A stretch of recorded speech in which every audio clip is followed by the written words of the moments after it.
Bonjour à tous, aujourd'hui j'ai le plaisir d'accueillir le premier invité de notre interview de cette année, Madame Corina Calugaro, l'ambassadrice de la représentation permanente de la République de Moldova auprès du Conseil de l'Europe. Madame Corina Calugaro, je vous souhaite bienvenue dans notre petit modeste local. J'apprécie le fait que vous avez accepté notre invitation. Merci beaucoup pour l'invitation et pour l'intérêt que vous avez pour l'émission diplomatique ici à Strasbourg. Donc je vais commencer par la première question. Est-ce que vous pourriez nous présenter votre parcours professionnel? Mon parcours professionnel a commencé en essence par les études en droit et l'économie. Et entre-temps, j'ai trouvé que quand même le droit international c'est le plus intéressant pour moi. Et après que je travaillais dans la société civile, dans des différents projets, j'ai décidé de passer l'examen pour le ministère des Affaires étrangères. Et comme ça, j'ai commencé du zéro ma carrière professionnelle dans le ministère des Affaires étrangères, dans la division de l'Organisation des Nations Unies. Entre-temps, j'ai passé par la direction du sécurité internationale et l'Organisation pour la sécurité et coopération en Europe. Entre-temps, je fais ma mission, la première mission auprès des Nations Unies à Genève et du retour dans la capitale.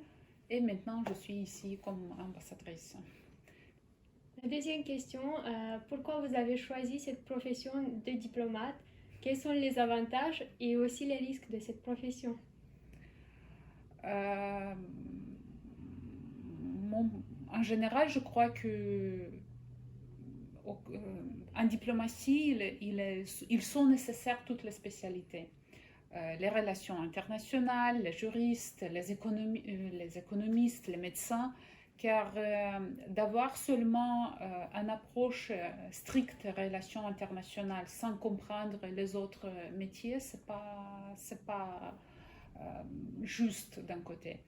Et pour moi, c'était plus important que, comme juriste, j'étais très déterminée de contribuer aux valeurs des droits de l'homme par aussi un parcours ici à Strasbourg, à René Cassin, et aussi avec mon interaction ancienne avec la Cour européenne des droits de l'homme. Et comme ça, j'ai décidé à un moment donné qu'il faut apporter toutes les connaissances dans la diplomatie. Et c'était au début une aventure pour 3 ans maximum. Et entre-temps, C'est devenu pour la vie. ça continue. On ne peut pas dire aujourd'hui que c'est pour la vie, car dans la vie, il faut être flexible. Et la nouvelle approche qu'on devrait tous comprendre est vraiment de devenir flexible. Parce que la vie devient trop longue d'un côté et on commence de travailler dans un domaine, mais entre-temps, il faut le changer aussi. Et vu que je suis étudiant en master droit international, on a eu un petit débat entre les étudiants. Est-ce qu'il est possible de devenir et de réussir sa carrière de diplomate sans être affilié politiquement? Oh, numéro un diplomate devrait être très confidente et il devrait aimer son pays sans coloris, sans affiliation politique. Les politiciens viennent et partent, les diplomates restent. Et si pour une personne, pour un jeune professionniste,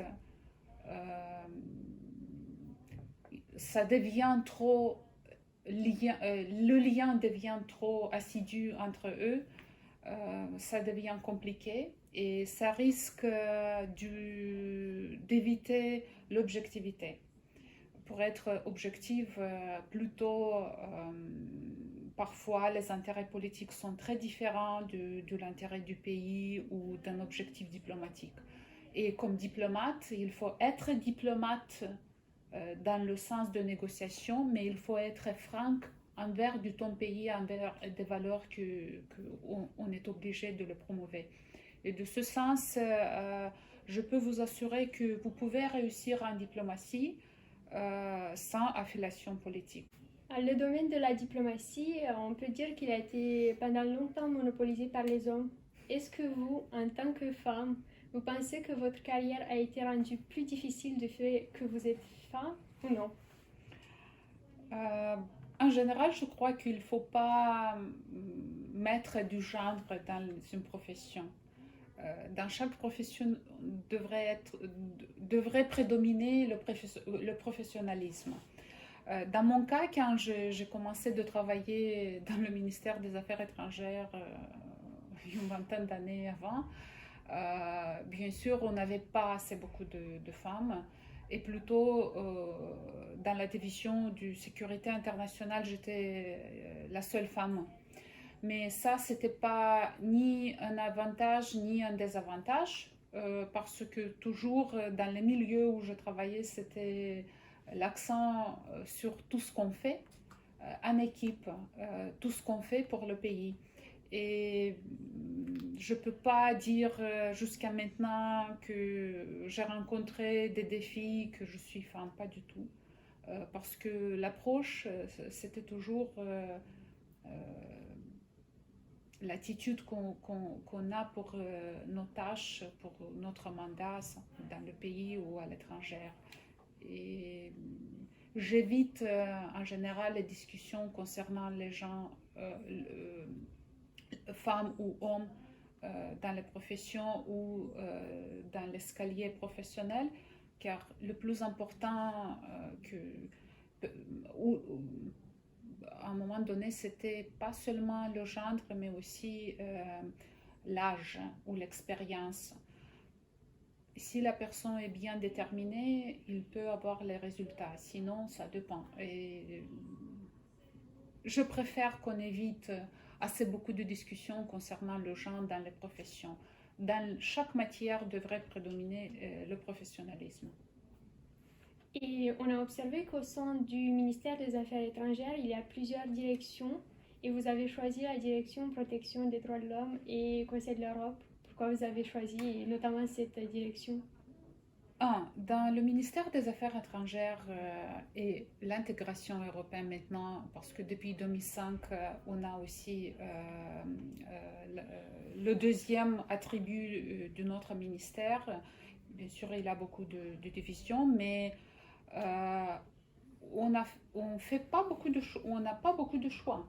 Dans la diplomatie, c'est plutôt comme une partie du militaire. À un moment donné, peut-être on peut donner notre avis, mais c'est les autres qui nous observent et qui nous donnent des instructions. Si on commence la vie diplomatique en étant trop demandant que je veux un ou l'autre, ça ne marche pas. Comme je vous avais dit au début, j'ai commencé l'activité dans la direction des Nations Unies.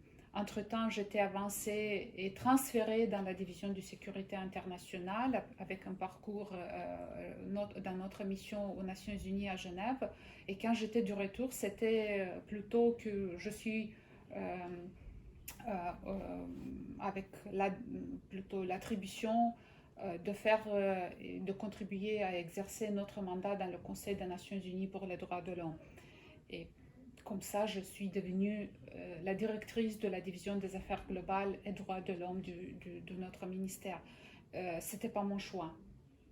Et franchement dire, c'était un grand choc pour beaucoup de mes collègues quand je disais à un moment donné que j'aime pas trop qu'est-ce que je fais. Et c'était un choc. Comment? Parce que tu as des résultats. Et moi, j'ai expliqué que j'ai des résultats parce que du moment que tu n'aimes pas trop ce que tu fais, tu mets plus du âme et plus de responsabilité, plus de l'attention pour éviter les fautes. Et plutôt, je crois que ça, c'est un secret dans les métiers quand on le fait parce que entre les aspects du Conseil de l'Europe, par exemple, et les Nations Unies, moi j'aime les Nations Unies plus. À là-bas, on a tous les pays membres du monde. une plus grande vastité où on comprend mieux qu'est-ce que se passe au niveau, à l'échelle internationale, tandis que le Conseil de l'Europe, c'est très strict. On a les aspects juridiques, on a les aspects politiques, et comme ça, on a des limites très claires. Et pour éviter les grandes fautes pour ton pays, bien sûr que tu mets plus de l'attention là-bas. Et tu ne comprends pas quand tu as du temps libre ou combien des heures à un jour. Parce qu'à un moment donné, on comprend que le jour, il n'a pas du tout 24 heures. Et d'ici, je peux dire seulement que la force motrice, c'était que oui, je suis une grande adepte des valeurs des droits fondamentaux, des droits de l'homme. Et quand on observe et quand on connaît qu'est-ce qui se passe dans ton pays au niveau des droits de l'homme, dans les autres pays, au niveau régional ou international, bien sûr que c'est notre motivation en tout ce qu'on fait. Ça n'importe aux Nations Unies ou ici au Conseil de l'Europe, on espère que par les décisions qu'on les négocie ou par les actions qu'on fait au niveau plus haut, ça peut influencer que le mécanisme ou quand même les personnes ne sont pas assez beaucoup de victimes parce qu'en essence, qu'est-ce qu'on fait en diplomatie multilatérale? On veut éviter les guerres, et que les personnes se sentent plus en sécurité, ça n'importe dans quel pays ou dans quel coin du monde. Et c'était plutôt jusqu'à maintenant mon détermination, parce que d'habitude on parle beaucoup et on dit toujours entre mes collègues, on se parle, où sont les résultats, comment tout ce qu'on fait aujourd'hui, ça peut influencer la vie de demain de nos citoyens ou des citoyens de l'Europe, par exemple. Oui, par exemple, pendant mon stage que j'ai fait l'année dernière, j'ai vu la négociation de la Convention d'Istanbul et c'est que cet automne qu'elle a été ratifiée par le Parlement moldave.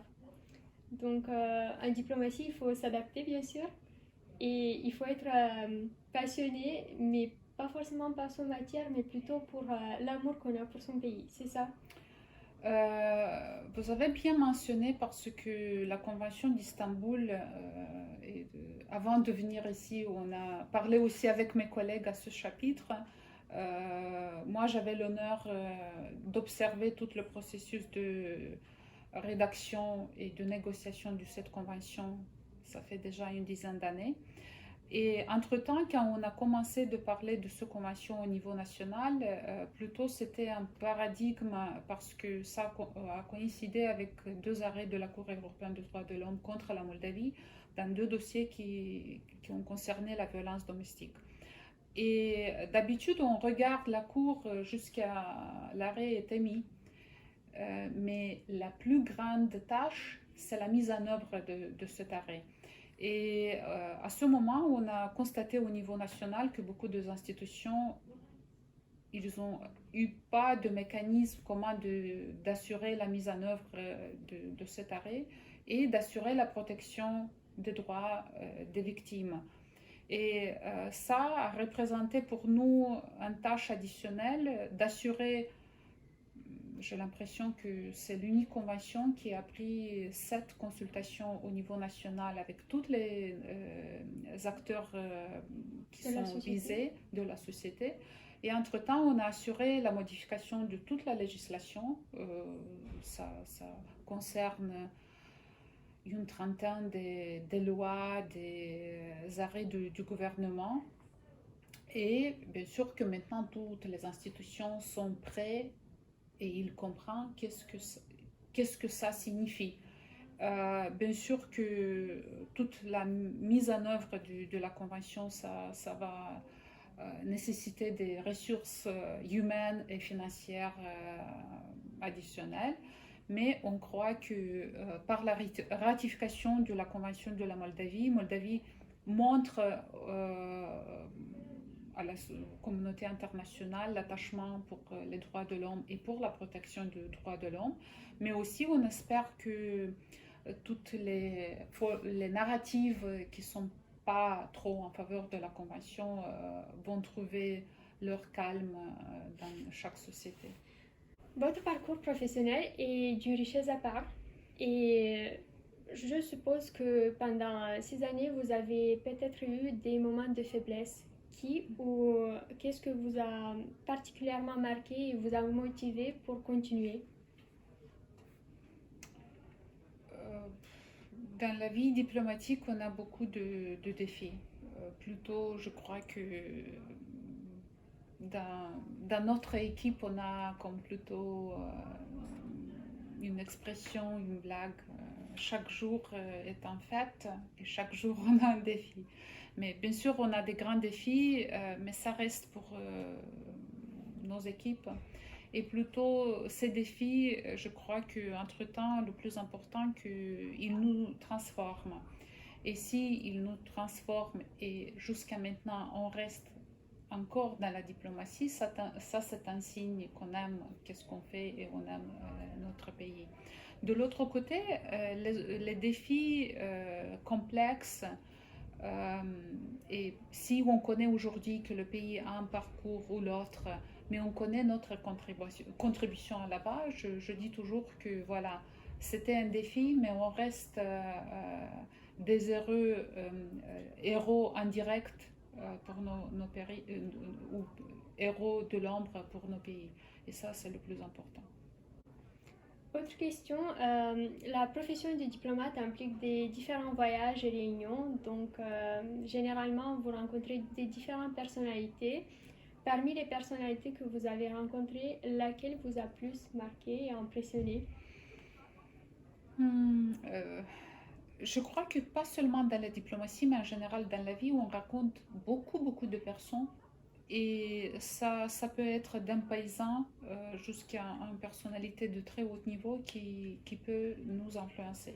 Moi, j'étais à un moment donné très impressionnée par la sagesse d'une vieille dame que j'ai rencontrée dans une des visites dans un village à un moment donné avec une des délégations, parce qu'elle avait une sagesse à part.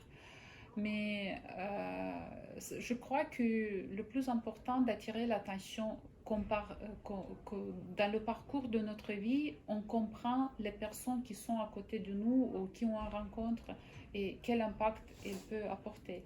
Parce que ça commence plutôt de nos familles, avec nos parents, avec nos grands-parents, avec nos professeurs. Si je dis de moi personnellement, c'est ma professeure de l'histoire qui a changé mon approche et c'est grâce à elle que j'ai appris une autre approche pour l'histoire et la diplomatie. Tandis que mes parents, ils ont eu l'attitude que je sois un médecin. Et d'ici, je crois que chaque personne a un parcours et chaque personne peut nous influencer. Donc c'est pendant le lycée que vous avez compris que vous voulez devenir diplomate? Non, pendant le lycée, j'ai compris que je veux devenir un avocat international. Et pourquoi vous n'avez pas suivi cette démarche? Mais je fais ce démarche parce que après que j'étais l'Olympique ou tous les concours nationaux de l'histoire, j'ai pris la décision que je veux aller pour faire la faculté de droit et après ça la faculté de l'économie avec détermination du droit public, droit international. Je fais mon master aussi dans le droit pénal international et droit de l'homme. Et entre-temps, j'ai décidé que j'ai pris tout ce que j'ai pris de l'aspect du droit et j'ai décidé ma chance dans le ministère des Affaires étrangères. Et au début, c'était une histoire plutôt, bon, je vais regarder quelques années, mais entre-temps, cette histoire, ça continue. Quels conseils vous pouvez donner à nos étudiants et quels conseils de lecture ou séries à regarder? Pour les étudiants, et comme je considère que je suis étudiant jusqu'à maintenant, parce que quand même je continue à faire mes études, ou plutôt de rédiger ma thèse de doctorat. Mais en général, on devrait être disponible toute la vie d'apprendre. Parce que, par exemple, quelques années, j'étais un des spécialistes, des experts internationaux dans le domaine des droits de l'homme. Aujourd'hui, je dis que je ne suis pas. Parce que je ne suis pas impliquée dans les négociations aux Nations Unies où je connaissais chaque mot de chaque délégation. Et mon conseil est d'être ouvert, open-minded, d'apprendre toute la vie et tout ce qu'on fait, de le faire avec un peu de l'âme, avec la détermination, avec l'attitude. Et comme ça, on peut observer des autres choses. Aussi pour les étudiants, je vous recommande d'éviter de vous concentrer seulement sur les études, mais aussi de faire quelque chose en parallèle. Si on revient à la lecture, c'est ma grande passion parce que je préfère, mais ça c'est pas toujours le cas, avant d'aller de me coucher, de lire autre chose que seulement les documents du travail ou les rapports des différentes structures du Conseil de l'Europe. Et je vous recommande Viktor Frankl, de découvrir le sens de la vie. Parce que Viktor Frankl, c'est un des psychologues, psychanalystes le plus important de notre ère, qui a passé par Auschwitz et qui a appris comment de trouver le sens de la vie quand on perd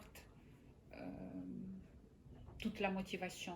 Et plutôt les personnes qui ont l'imagination, qui ont un plan après qu'ils sortent de quelque chose, ça c'est la solution de trouver le sens de la vie. Et je crois que c'est un livre qui devrait être introduit dans toutes les écoles, dans toutes les universités, parce que maintenant on vit un déclin du sens commun qu'on a dans nos sociétés. La deuxième recommandation, c'est Henry Kissinger, le nouveau ordre global. Et le troisième, c'est Kang Ling Fu, l'intelligence artificielle comme le pouvoir global, Silicon Valley et la Chine. Pourquoi je dis ça? Parce que d'un côté, on a l'approche d'un politicien du nouveau ordre global, et de l'autre, on a l'ancien président du Google Chine, qui apprend une autre approche concernant l'intelligence artificielle, qui plutôt c'est le nouvel élément plus important dans notre existence. Je sais que vous êtes particulièrement attaché à l'institution du Conseil de l'Europe. Donc, je voudrais vous demander comment vous voyez le Conseil de l'Europe en 10 ans et quels changements ils sont indispensables pour que cette organisation garde son succès. Le Conseil de l'Europe et moi, on a une grande relation qui a plus de 20 ans. Et plutôt, je crois que grâce au Conseil de l'Europe, et plutôt moi, c'est un des résultats des projets du Conseil de l'Europe dans notre pays. Et bien sûr que les dernières 11 années, j'ai contribué aux relations entre notre pays et le Conseil de l'Europe. Bien sûr que le Conseil, c'est une organisation qui est connue à l'extérieur plutôt avec les droits de l'homme. Et je dis ici que quand même, il y a encore la démocratie et l'état de droit qui sont très importants. C'est une organisation avec une richesse, avec un potentiel extraordinaire, mais très modeste. Et cette modestie, ça va dépendre des pays membres, des diplomates, parce que je dis toujours que les diplomates ici à Strasbourg, ils ont une double tâche. Ils représentent leur pays, mais aussi ils ont le devoir de contribuer au développement du Conseil de l'Europe. Et le même, c'est pour les fonctionnaires du Conseil de l'Europe, parce qu'ils ont l'opportunité de contribuer à la démocratie au niveau européen et international. De l'autre côté, aujourd'hui, d'ici à 10 ans, on est dans un grand défi pour toutes les organisations internationales, parce qu'on vit dans un nouveau échange global du monde. Et c'est d'ici, je vous avais recommandé d'attirer un peu l'attention sur l'histoire et sur les nouveaux paradigmes qu'on a, parce que ça va venir de contribuer à tout ce qu'on a. De l'autre côté, le Conseil de l'Europe, quand même, c'est une organisation régionale, mais avec un potentiel global. Par exemple, on a la Convention d'Istanbul ou la Convention contre le trafic des êtres humains avec les caractères internationaux, ou on a la Convention du Budapest pour les crimes informatiques, qui a été rédigée ici, mais qui est appliquée aujourd'hui par 127 pays des Nations Unies. Ça veut dire que le Conseil, où maintenant on a concentré notre attention sur la nouvelle priorité politique du Conseil de l'Europe, l'intelligence artificielle, qui va signifier que d'ici, le Conseil va négocier un traité international dans le domaine de l'intelligence artificielle. Si ça soit le cas, voilà la contribution claire du Conseil de l'Europe aux droits de l'homme et au niveau de démocratie au niveau global. Et dernière question, est-ce que vous pourriez nous raconter une anecdote? Je ne suis pas trop dans les anecdotes, mais si je me rappelle, c'est plutôt une histoire exacte de ma vie. J'ai eu un voyage de travail à Mexique, à Puerto Vallarta, et on a pris l'avion avec ma collègue Chisinau, Madrid, Puerto Vallarta. Et à Madrid, on a eu une grande escale où on était allé dans la ville. Et quand on était du retour à l'aéroport, ils nous disent « Désolé madame, mais vous avez perdu l'avion ». On était un peu choqués en disant « Mais comment ça c'est possible ?» Et après ça, ils ont vérifié dans le système en disant « Ah, vous avez reçu les billets avec les chiffres, avec l'heure qui n'était pas très bien indiquée, avec un M ou PM ». Et on a dit fantastique. Pourquoi? Parce que comme des diplomates et comme on a beaucoup de voyages de travail, on est très attentif aux détails. C'était plutôt comme un choc. Mais on a pris ce choc pour avantage de découvrir le Madrid. Entre-temps, je disais toujours que bien, pour les nouveaux voyages, on va vérifier encore une fois si c'est A ou M ou P pour éviter des histoires de telle manière. L'autre blague est que d'habitude quand on a des voyages avec les ministres, premiers ministres, présidents, il faut voyager sans des grands sacs, sans des grands voyages, parce que ça peut que quand même les valises ils n'arrivent pas. Et entre-temps, tu es obligé d'aller au rendez-vous dans les jeans ou d'autres choses. Et d'ici, parce que j'ai eu un de telles histoires, la valise n'est pas arrivée, j'ai pris la décision que sans n'importe quel voyage, il faut aller officiellement. Et si jamais la valise n'arrive pas, on est bien habillé pour éviter qu'on fait de shopping dans les voyages. Madame Corina Calogero, je vous remercie infiniment pour avoir accepté notre invitation et sachez que pour moi c'était une expérience enrichissante. Je vous remercie au nom de mes collègues d'association. Je vous remercie pour l'invitation et je vous félicite pour tout ce que vous faites parce que, comme je vous avais mentionné au début, je crois que c'est très, très, très important d'être étudiant, mais aussi de faire quelque chose en parallèle. Et je vous félicite pour votre initiative, pour la détermination et l'attitude dans tout ce que vous faites, parce que ça, c'est le secret dans la vie. Si on met un peu de l'âme, de détermination, attitude, on peut avoir des résultats dans tout ce qu'on fait. Et je vous souhaite du bon chance dans tout ce que vous proposez. Merci beaucoup. Pour ceux qui sont arrivés jusqu'à la fin du vidéo, je vous conseille de vous abonner aux pages Média Droit et de regarder d'autres vidéos avec les personnalités.